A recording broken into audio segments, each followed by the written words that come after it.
Okay, so I think most people have logged in, which is good. I think we have about 11 or 12 participants for today's Zoom. We've had a couple people have issues, which isn't a problem. We got their contact and we're going to give them a call back once we're done. Just want to give a heads up that this meeting is being recorded, and it's going to be for those who couldn't attend or missed it or want to hear more information at a later date. It's going to be on our website where we found the report for Bessette Drain, and it'll be there for about a month or two, and then we'll take it down. But just temporarily, it'll be up just in case you wanted to go back and see something. So that's what it'll be. Just so that everyone knows, my name is Michael Capucci. I'm the manager of engineering at the town of LaSalle, also the drainage superintendent for the town of LaSalle. With me in the same room here is Brian. A lot of you guys probably have been talking with Brian, answering any questions we have. And then with me as well is the drainage engineer for the project, Gerard Rude. He's here. He's got that cool looking chair he's sitting on, like a NASCAR driver. And so right now everyone is muted. If you would wish to talk near the end, we'll have questions. You can raise your hand. There's a little reactions button at the bottom. It's got a little smiley face. You click on it, you'd raise your hand, and then we can answer your question. If there's something that pops up, you can also write in the chat. So I believe everyone can write in the chat. And while we're going, you can write in the chat and we can review that and answer any of those questions near the end. So without further ado, I'm going to try to give you a brief history of this project. It's been going on for a while, so maybe some of you have forgotten about it, but back in about 2016, this project kind of was kicked off. Jonathan Osborne at the time was the manager of engineering, so he kicked it off. And the reason why we started this drainage project is we needed to have proper bank stabilization along the drain. There was some culverts that needed to get replaced, and the grades weren't set. They were kind of up and down, so we needed a proper running line for the culverts to be set along Malden Road. Obviously, any drain needs proper maintenance, and we needed a proper maintenance schedule to complete that work. And we needed to update and have a proper report that assess these costs to the contributing landowners. And so that's kind of all that put together is kind of why we started this work. So at that time, we hired Gerard from Root Engineering. He started to do the work.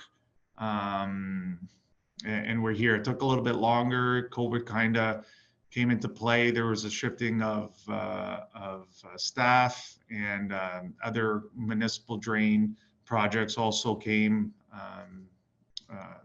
We had to deal with. So finally, we're here near the end. Near the end, I say, because there is still quite a process under the Municipal Drainage Act to go through, which I will explain right now. So we started with the on-site meeting. Gerard did his study, and now we have a report. And the Municipal Drainage Act is considered like a communal process. So all the landowners who contribute into the drainage area, they kind of have a say on how the report and the recommendations go.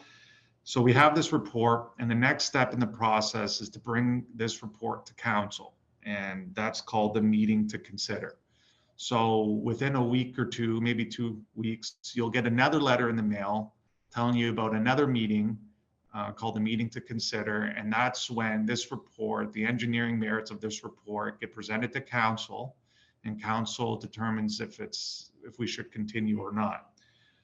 After that meeting to consider, there's another period of waiting period, and then there's called a court of revisions. And that court of revisions, they solely look at your assessments, how much you're being charged, and if you're in the right tributary areas, and that's what that court does. Last step is the tendering process, where we would take the finalized report, assuming there's no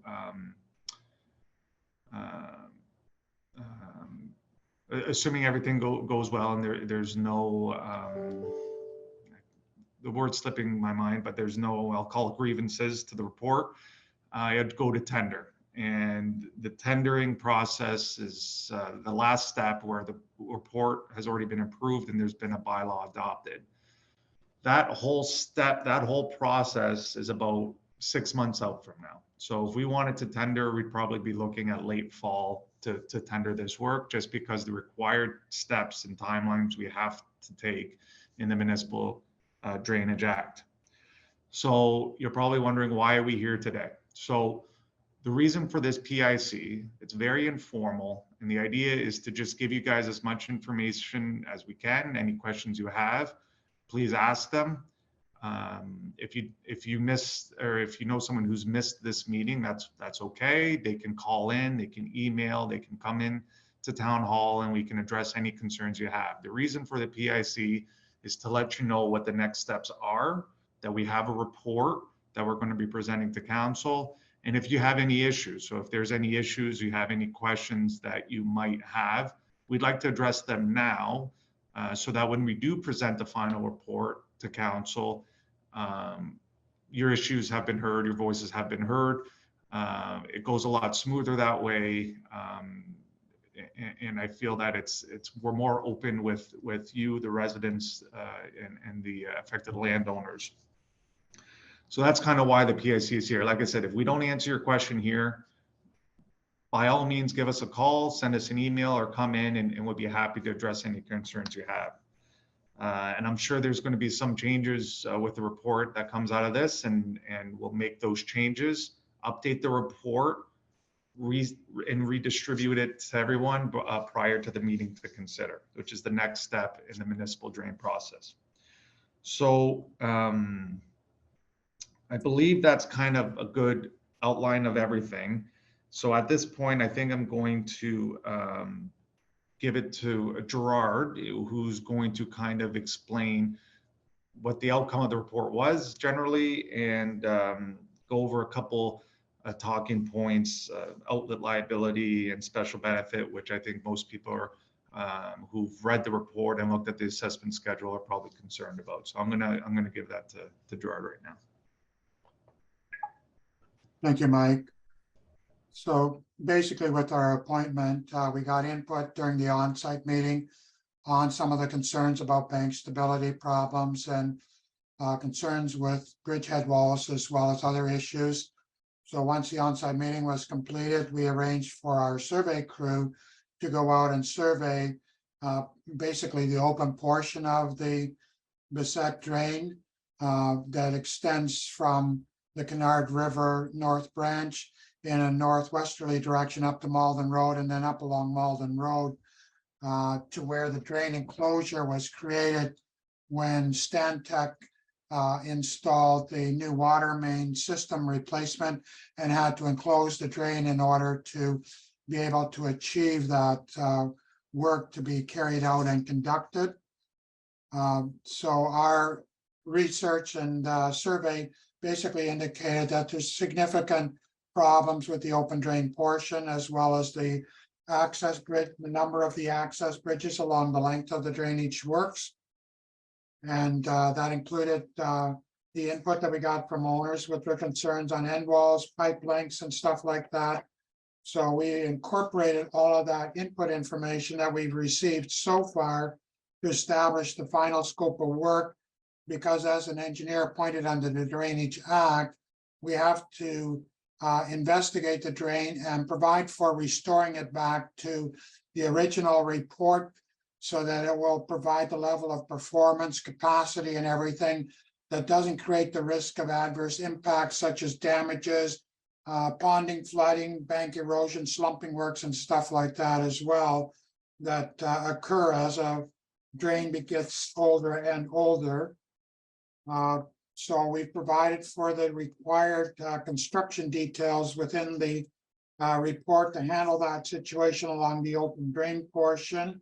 with our engineering estimates of what that would cost so that we could come up with an approximate estimate of what the assessments would be to each of the affected properties and roads that also all contribute flows into the drainage works and have their responsibility to convey their flows to a sufficient outlet so that nobody can just step aside and say, oh, I don't want any drainage works done. Under the Drainage Act, you have to convey, well, under common law as well, any flows that come off of your lands have to be conveyed to a sufficient outlet. And the Drainage Act and processes have been in place for that some 150 years plus to provide legal outlets and avoid any risks of liability and responsibility for damages that people's flows, runoffs, etc., can cause to abutting or adjacent lands on a downstream portion of the affected portion of the drainage works. As part of our report, we also provided for the new covered drainage portion that was constructed under the Stantec water main project to make it a legal part of the drainage works so that when the town goes to do flushing, cleaning, or maintenance of those works, they have an assessment schedule for that maintenance that will fairly and accurately allocate the cost to any of the affected landowners and roadways that are using that portion of the drain for the works. And the covered drain information we got also showed that the north portion of the drain has its own separate outlet that flows westerly under Malden Road and then finds its way on out eventually to the Detroit River that way. So we provided a separate report for just those lands and roads that have their flows going into the north portion of the covered drain. And the maintenance schedule of assessment then will provide proper allocation and fair cost sharing to all of those lands and roads that use that portion of the drain as well. So as Mike has mentioned, the scheduling of a public information center meeting like we're having today was just to see if there was any oversights, things that had been missed or input that we hadn't received from owners, or if possible, we will try to answer, address, or provide clarifications to owners so they can understand how a municipal drainage project proceeds through the Drainage Act as a communal project where all properties that are part of the community using the drain have their responsibility for sharing in the cost for the upkeep and maintenance of that drainage work section that their flows are actually utilizing and taking advantage of. For the repairs or improvements to the access bridges, the costs are shared partially as a benefit to the landowner. And then the other portion is assessed to all of the down upstream lands and roads that contribute flows that impact on the sizing of the bridge and its requirements to have sufficient flow capacity and everything as well, so that their water is finding its way to that sufficient outlet that has to be met to address the legal needs and all the regulations and requirements that are out there. Our report also provides all of the latest and greatest information from the federal and provincial governments on dealing with all of the endangered species. So we have to deal with Department of Fisheries and Oceans requirements, as well as Ministry of Natural Resources and Forest and Ministry of Environment, Conservation and Parks that has taken over part of the MNFR requirements that they used to handle back about 10 years or more ago. So we deal with all those three federal provincial authorities. And then we also have to meet with the requirements of the Essex Region Conservation Authority. So we do all of our investigations and provide for all of the needs and requirements to address any concerns, issues that they have put forward and provide mitigation steps within the report so that the works can be carried out without running into any problems or complications with projects being shut down or fines or whatever being issued because of overlooking the environmental concerns and issues that have to be addressed. So basically, that's what drainage reports provide now, is for that comprehensive summary of how to proceed with the works, the report that we're doing is to provide for the drain to be restored, repaired back to its original design requirements for capacity and handling of flows. And then the assessment schedules have all of the updates for any new severances and for properly allocating costs based on size of properties, the amount of runoff that they contribute to flows within the drainage works, and all set up in accordance with the design guidelines that OMAFRA has prepared for the engineers to use in carrying out their works of engineering report assessments. And so that they will be satisfied with providing grants to any agricultural lands that qualify for the 1/3 grant on their total assessment. I think that pretty much covers all of the fundamental information and basis of what our report provides for to get the drain properly restored to its needs and requirements and protect everybody's lands, roads, and properties from adverse impacts or adverse considerations. We've not had any negative feedback from the Conservation Authority or anybody yet, so the report appears to be generally drafted in good accordance with all of the rules and regulations that are out there now that we have to work with and address. And we also include for the mitigation steps that LaSalle had arranged for Dillon Consulting to provide for being able to address all of those new government regulations and needs.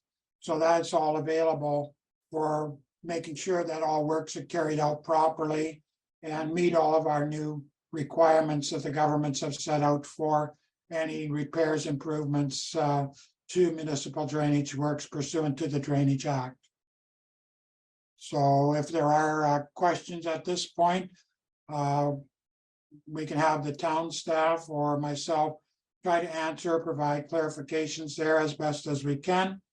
If there's any additional works or information that's required to be incorporated into the report, that can be provided. And then when we draft the final report to go to council for consideration and provisional bylaw adoption, we have hopefully addressed all of those needs and concerns.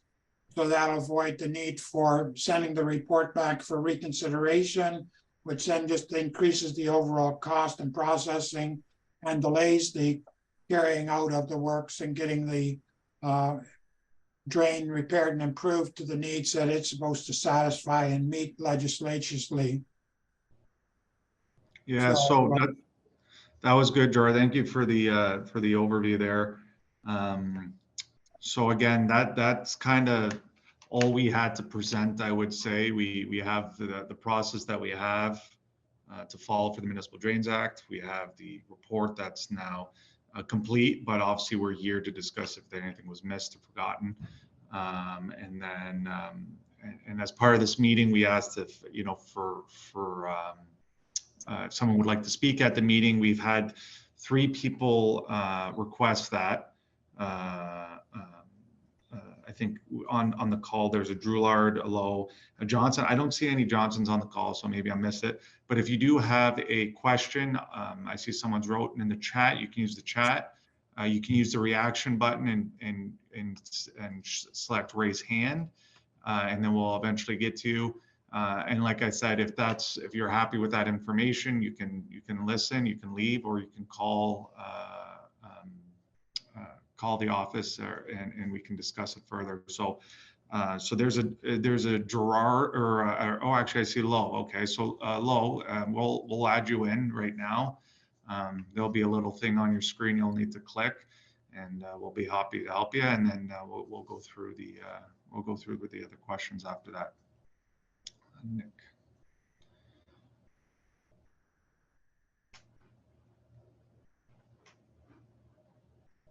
So I can provide an answer to that first chat that talks about bank stabilization and the owners doing it themselves. We'll get to that in 1 sec. We'll talk to Nick first, and then we'll get to those. Go ahead, Nick. Okay, I just want to know the cost that I saw on a website, each individual property. Is this a yearly cost that we have to pay or what? No, that is the cost that is estimated to complete this overall drainage work. So essentially, it's a one-time cost that you'd be paying, and we'd be doing the work, and then once the work is completed, we'd be assessing those costs to the homeowners. So that's a one-time cost that you saw there. So the cost that I saw on the website from the city hall, is that the cost for each individual property owner?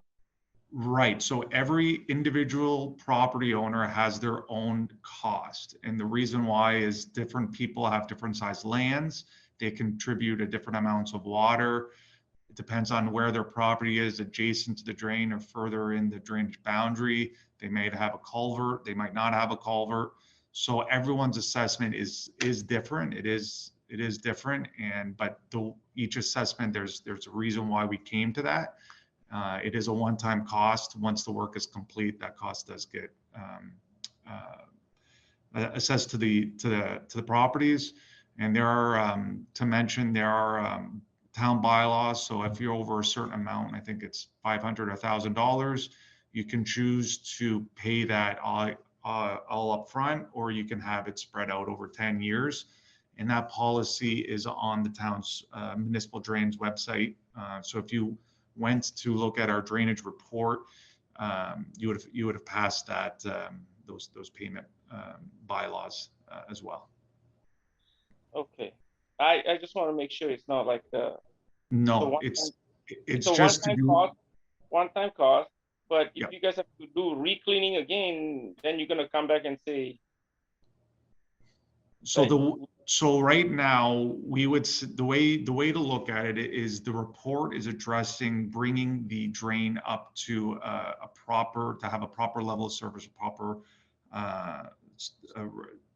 brought back to proper repair. So there's a lot of work that needs to get done as the project overall. Once we bring it up to, once we complete the works, there is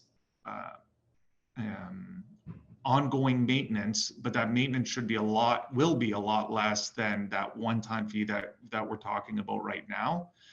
And what this report does, that Gerard does, is when we have to go in there and say clear the banks, there's a proper way of assessing those costs properly to each impacted landowner. So that one large fee that you're seeing right now, I don't know your property, but say you needed a new culvert. So your price might be, I don't know, $10,000, $15,000, but that's because you needed a new culvert. That's why your cost is so large compared to someone who doesn't. So the drain work is always changing. What you need might be different today than it is in 15 years from now. So that cost that we're talking today is the one time to complete this overall project. But there will be other maintenance costs, say 10 years in the future, that's going to be significantly less than that one time you're paying right now. One last question. How do I apply for grant? So if you're a farmer, and I don't know, so if you're a farmer, it'll say on there, if you're an agricultural land, you get a 1/3 grant. You're eligible for that. And the way it'll work is. Sorry, it got cut off when you answered. Oh, okay. So I'll start again. So if you're a farmer, you get a 1/3 grant for this types of work. So the way we do that is we'll complete all the works and we'll apply for the grant under your behalf. If we're successful in getting that grant for all the farmers, all the agricultural lands through AMAFRA, then your costs would have been reduced by 1/3. Is how it'll. So we don't have to apply outside personal. You won't. No, the town will do it on your behalf. Okay. Typically, are we going to be sent a message? We got a note or a letter to us regarding that grant? Yes. So that's further down in the process. So there's a lot of steps we have to get through first, but yes, you would be notified. Okay. Yep. Thank you. Okay, Nick. I just want to get, because people did select to talk, so I want to get to those guys first, and then Gerard will talk to the people on the side. So I think G. Droulard would be next. So I see him over there. We'll get a second there, and there'll be a little thing to click on, and we'll talk with you. Good morning. There we are. Okay, we can hear you. Go ahead. I have a couple of questions. Reading through the report, it states that the soil and debris from south of Martin Lane will be hauled away because it's in a 100-year floodplain. So under IRCA's rules, the debris and the soil that are dug from the drain will need to be hauled away. Am I understanding that correctly? Gerard, is that correct? Was that the area where we have to haul them? Yeah, that is correct there. When you're in the floodplain area of any of the large natural water courses and drains that are connected to those water courses, Conservation Authority has done their 1 to 100-year floodline mapping, and they will not allow for any materials or debris or anything to be piled up within the 100-year floodplain area, because those could cause increased flood levels or other adverse impacts to adjacent or abutting lands. So they right away set out that need and requirement that we received information on when the Conservation Authority was first contacted by the town of LaSalle for any particular needs and inputs that they had to see in the drainage report. And we therefore incorporated that response that IRCA had provided for restrictions on what could be done within the floodplain area that's near to the Canard River and then extends upstream along the drain on the lower lying lands that are adjacent to the Canard River. Okay, so in the report, if I understood right, they were going to stop at Martin Lane from hauling dirt away. So anything north of Martin Lane, if you were to draw a straight line from the Bessette up to Martin Lane, Malden. But when I was looking at IRCA's interactive mapping, and I can email these to you, I'm sure you have these, but this is the map that shows without the 100-year clipped on it, and then this is the map that shows with the 100-year clip. And the 100-year floodplain actually goes about 450 feet north of Malden. So that's going through my property, and I farm. And I would really much appreciate it, being that it falls within that floodplain, to also have the debris and the dirt hauled away.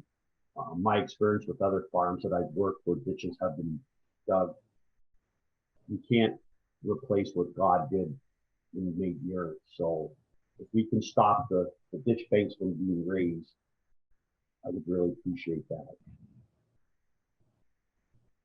So what we can do is we can reach out to IRCA and see if they do now require us to go farther to the north. As you will be aware, when you have to load up and haul away and dispose of materials, that's going to substantially increase the cost, almost doubling to almost tripling the cost of cleaning the drain out and getting rid of the material and debris that is taken out of the drainage works. So whenever possible, we try to just utilize the adjacent abutting lands that have always been utilized back from when drainage reports were first started in the 1800s, and doing the most cost-effective and efficient way of handling the repair and improvements to the drain. No problem. I was just trying to make sure that the what IRCA had stated was there. Another question I had, Mr. Rue, I talked to you at a meeting at the town hall a number of years ago when this first started. The drain travels. My personal residence is at 8190 Malden Road. It's right where the drain turns away from Malden Road and heads through the field. So it runs on the west side of my house, on the easterly side of Malden, but then it also runs on the south side of my property. I own a little bit of both. I own a little bit to the south of that of drain, and then the remainder of my lot is to the north. The dirt that the ditching that will be done from the back side, which would be the east side of my residence, 8190 Malden, going westerly, will that be mucked towards Malden Road and then hauled away?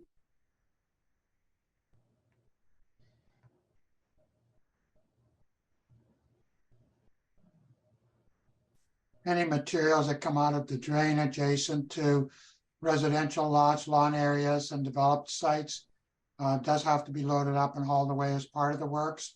And the specifications provide for the contractor to do that so that there's no damages or adverse impacts caused to those particular lands. And if the contractor should cause any damage, they will be fully responsible to fully restore the grass and areas adjacent to those particularly developed lands. No problem. My concern's not for my lawn. That doesn't make me money. My concern's for getting dirt dumped in my field. That's what makes my income. So I'm just trying to protect my old farmland. And my grass is not a concern to me. It's an expense.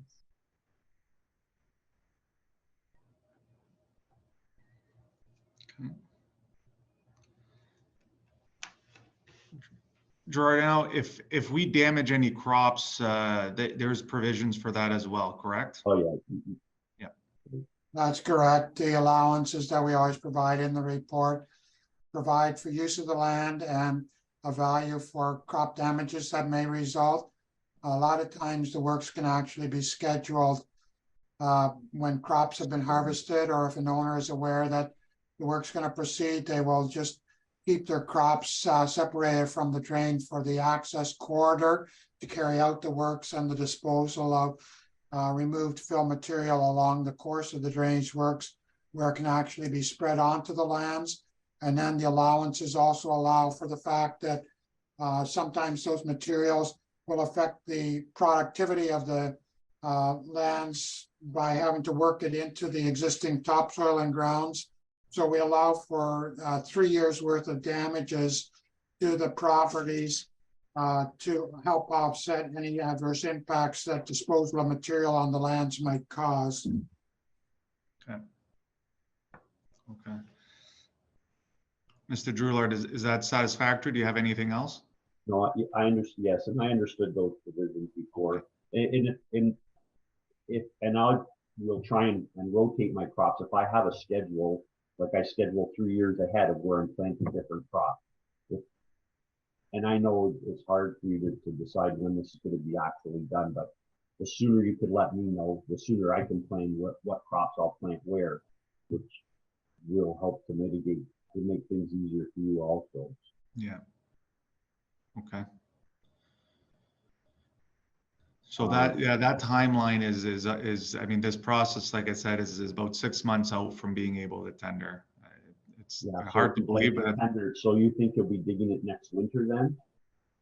Like winter? I'm hoping to tender it in the fall, late fall, Yeah. and leaving that up to the contractor when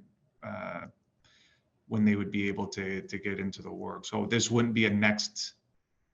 You mean like 2024, 2024 winter? Yeah. Oh, okay. I thought you meant 25. Yeah. No, yeah. I would hope we would see construction vehicles out there by the end of this year. That's what we're hoping. That's the goal. Yeah. Okay. So I do have some of that land. I do have winter wheat scheduled to plant there. So if I know you're going to do it this winter, then that would be ideal to kind of plan. I also work the farm. I also rent the farm to the south of what I own also. Okay. I think that's the only questions I have. One other question. Yeah. Like right now, we'll say just south of Kelly Road area. So would you have in your drawing someplace, and I tried to figure it out, but the width of the ditch now at the bottom and at the top, and then what it's going to be when you're finished digging it, what's your proposal, like how much wider at the top are you going to go for slope or whatnot? Do you have those numbers? We have the cross sections. I'd have to get the station number. I'd have to find what the station is.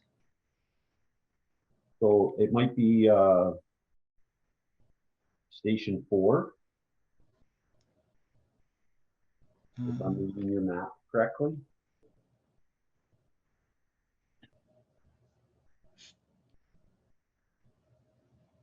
Station. I'm using, I don't, there's no page number on this map I'm using. Just to provide some explanations there, with all of the new environmental regulations, we always try to avoid impacting on the existing banks as much as possible. And 90% or more of the time, we just restore the center of the drain to its original bottom width and remove enough material each side to get the 1.5 to 1 side slopes that were the typical design for original drainage works. And most times that doesn't cause any impact because drains have widened themselves over the decades that they've been in place. And so we can avoid any disturbance to the drain banks or causing any widening that causes loss of land. If our cross sections did happen to show some loss of land, then we would pay for the land value taken to create the original cross section top width again. But I don't recall there being any situations along this drain where the original design cross section would widen the top of the drain at all. Okay, thank you. Yeah, if you go to page 97, oh, no, sorry, that's not the right one. 1 plus 2. Oh, stations are jumping on me. I think,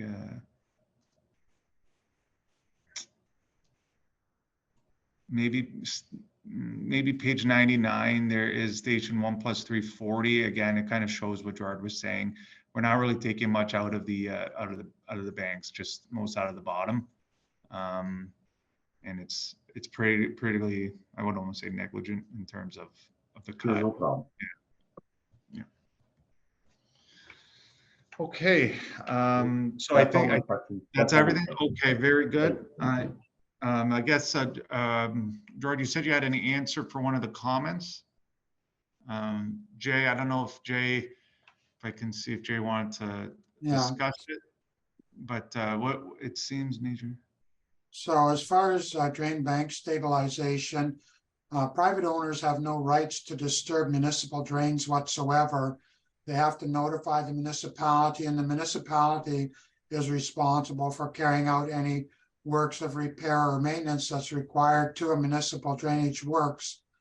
If the municipality was to work with the owner, then the owner might be able to get compensated if they can properly carry out the works and provide all the insurance and protection levels that are required to ensure that there would be no risks of liabilities or lawsuits or anything like that coming up.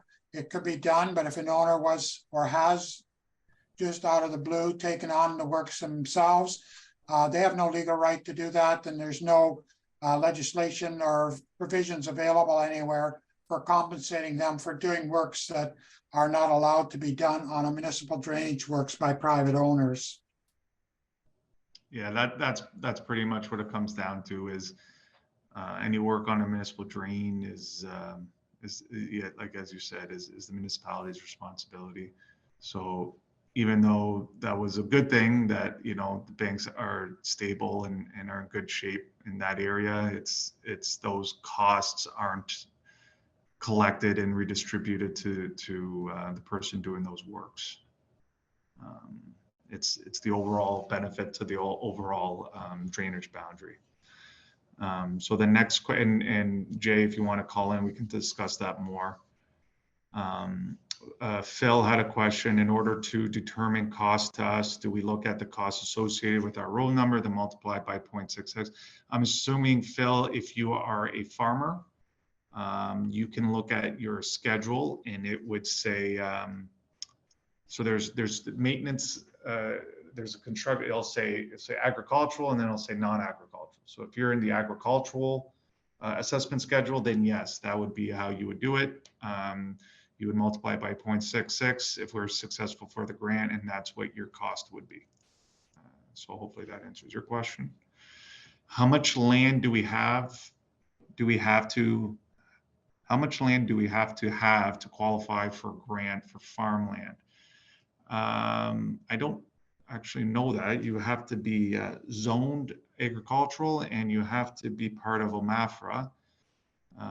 to be to qualify for farmland. Do you know that? Is there a number, Gerard? I don't know how that works actually. There is no minimum number that Yeah, has ever been provided on lands, but each property that wants the grant has to qualify for farm property tax class on Yeah. their properties.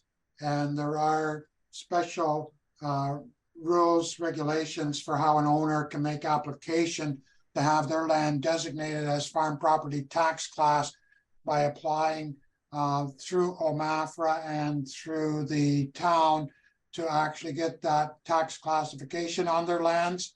And if they have the farm property tax class designation, then that property, no matter what size, becomes eligible for 1/3 grant from OMAFRA under their ADIP policies. yeah. Oh, Gerard might, Drulard might have an answer. Can we let him in? Sure. This isn't a game show, so you don't win anything, but it'll be good to know if he has any.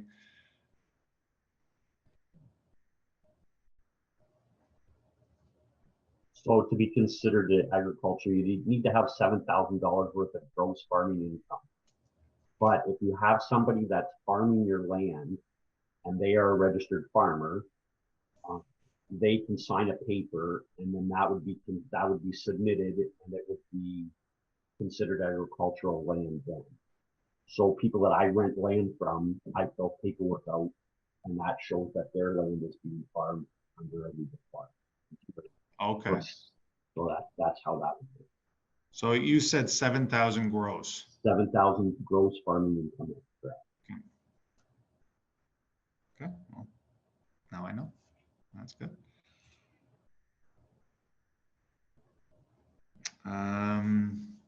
Another question kind of similar. Our property is zoned residential. I am curious the process if we would like to be reassessed as agricultural land. We are on 4.3 acres. Our home and barn take up about 1. The rest is field. That's from Patricia. I don't know that. I could, like we were saying, you have to be in the right tax class, has to be zoned accordingly. So it sounds like we'd have to do some rezoning for that property. Would probably be the first step. I've never been through that process before, but I could get back to you, Patricia, and give you that information. What the steps would be. I don't have it here, but I can find that out for you. So I'll get back to you with that. Is there anyone else? So those are some of the questions. Did anyone else have any questions? Maybe we answered it. Maybe you might have even more questions after we discussed. Looking around, clicking. I don't see any. So this is what we're going to do. This was the intent of the PIC, to kind of explain where we are in the process, have some good dialogue, and then go from there. The next steps is I got some people I want to call, just some people missed the meeting, explain to them the next steps as well. Gerard, he's going to update the report one last time. So I know we were talking about wanting, soil removed, all these types of additional things that might happen in the report. We want to address them, make sure that the report meets everyone's needs. And from there, we would complete the report, and then we would send out another letter and that's for the meeting to consider. And the meeting to consider is like a council meeting. It's in person, and this is the first step as part of the Municipal Drain Act. You're invited to come. You guys are allowed to come, and if you have any questions, you can always ask the questions. But the whole point of the PIC, us sending out these letters, is for us to address your concerns now, so that we don't have any concerns later on. That's what the next steps are. Is you'll probably see another letter in the mail about 2-3 weeks from now, telling you about a July council meeting. This one will likely go to council in July. It'll be on a Tuesday night. Oh, sorry. So that's the next step. So I missed one. So there's another. Just got another one. Jim, I would like to know about the culvert size for the property I have. Okay, Jim. So what we'll do with that one, I'll send you an email and with our contact, and we can discuss that a little further. It might be a little bit more productive if we talked one-on-one for that kind of stuff. But usually the size of the culvert's determined based on the capacity required of the drain at that location, and the culverts are sized accordingly. But we can definitely give you a shout out and walk you through that, Jim. So actually, I'll give you, I got your email. I'll send you an email and we'll discuss that today. So if there's any other questions, please, again, do not hesitate to call, stop by or send me an email, and we'll see you guys all soon. All right. Take care. Thank you, everyone, for coming out to this meeting, and I'll just look forward to town input for final edits after a couple weeks' time to get the report polished and able to go to council.